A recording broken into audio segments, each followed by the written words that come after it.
Ito po, latag na po ng tiles dito sa ating stairway. Tip. May tip na naman, oh. Iba, nahihirapang mag-eskwela. Tingin lang po kayo sa kisame. Magaling yung mga nagkikisame. Ginigitna nila yung ano ng bahay. Kaya kung kayo magpapatiles, tingnan nyo yung dugtungan ng plywood sa kisame. Uhulugan nyo lang yun, yung din ang gitna nyan. Doon itatama yung tiles nyo. At tulad po nito, inumpisa namin sa gitna, oh. Ayan po gitna nya, oh. Sukat, ayan. May gitna.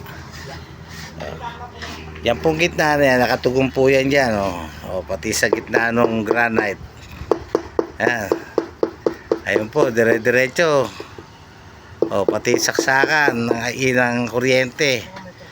Ang gitna yan, may guhit pa, oh. Gitna. Ayan, may guhit, oh. Kaya po yan, dire-diretso rito. Ayan.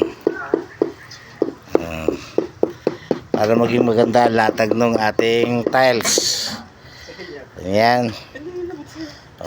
Balanse rin yan. Kabilaan, oh. Pagdating yan dito, bababa yan, oh. Kita nyo, nagkita, oh. Ay, saan nyo tingnan yan? Nagkikita yan. Kita nyo. Ayan. Ayan.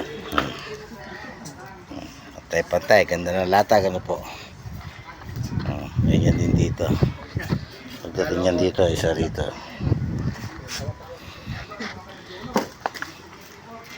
Ayan, paglalatag ng tiles.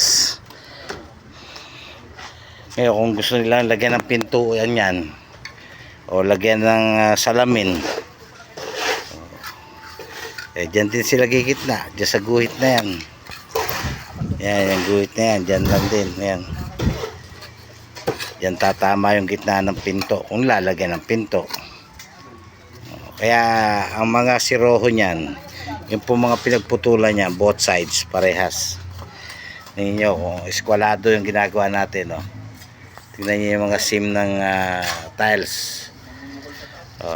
Pare-parehas. Eskwalado. Eskwala maging doon sa ating granite. Eskwalado. Pati po sa taas yan. Eskwalado yung ginawa po nating yung slab natin, yung slab na maraming nagbabash. Ngayon nyo nga, wala naman lang putok, walang tagas. Umuulan pa rito, kulimlim. Ating ilaw. Hindi pa tapos ang pintura niyan. Pero nakita nyo, kinis, pantay. 3/4 ang ginamit natin forma dyan, kaya pantay. May design din na nilubid. Balancing disenyo. Kanya, pag maayos ang naging umpisa, hanggang sa matapos, maganda ang kalalabasan. Kung ano nasa kaliwa ay siyang nasa kanan. Balancing disenyo. Follow pa more.